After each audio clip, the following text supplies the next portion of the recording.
I still remember that day clearly, the day I was just looking for a bit of adventure with my friends, Ben, Emily and Alex, when we ended up deeper in the woods than we planned.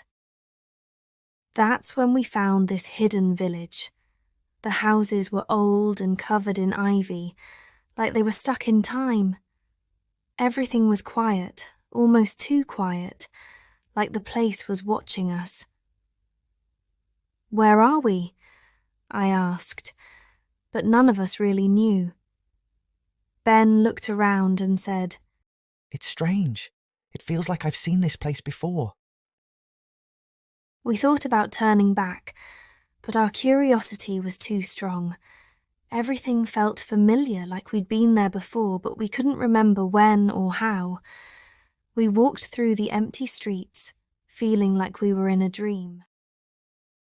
"This place is creeping me out," Alex said, but we still wanted to know what was going on. That night we camped in one of the empty houses and made a small fire to keep warm. That's when things got really strange.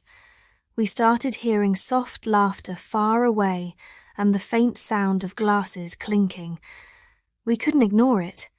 We had to see what was happening.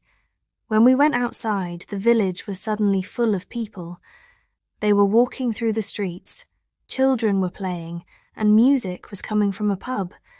It was like we had gone back in time. Everything seemed real, but we knew it couldn't be.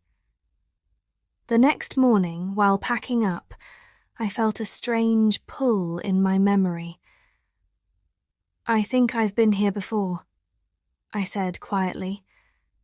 The others looked at me, surprised. "That's impossible," Ben said, "This place has been abandoned for years."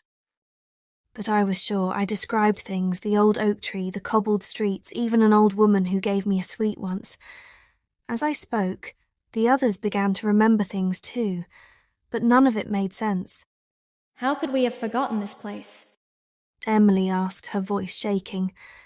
Determined to understand, we spent the day exploring, trying to piece together what happened. We found old photos in a dusty attic that showed a lively village, but something changed. We found newspaper clippings about a fire that started in the church and spread through the village, destroying almost everything. Many people died, and the rest left, never coming back. The village was abandoned and left to fall apart. As we learned more, our memories changed too. What started as happy memories now felt dark and scary. The friendly faces in our memories turned shadowy, and the laughter we heard the night before started to sound strange. By the time the sun was setting, we couldn't tell what was real anymore. The village felt alive, like it was watching us, and the shadows moved on their own. "I think we should leave," I said, my voice trembling. So, we turned back towards the forest, but the path twisted and changed like it was leading us in circles. The next day we went to see a local historian to get answers. We told him everything, and he listened carefully. He said, "There is something called geopathic stress. It's when a place has a negative energy that affects people's minds. That village you remember might not be real. It could be your mind playing tricks on you because of the energy in that place." We left the historian's house feeling both relieved and uneasy. Maybe the village wasn't real. Maybe it was just our imaginations twisted by the energy of that place.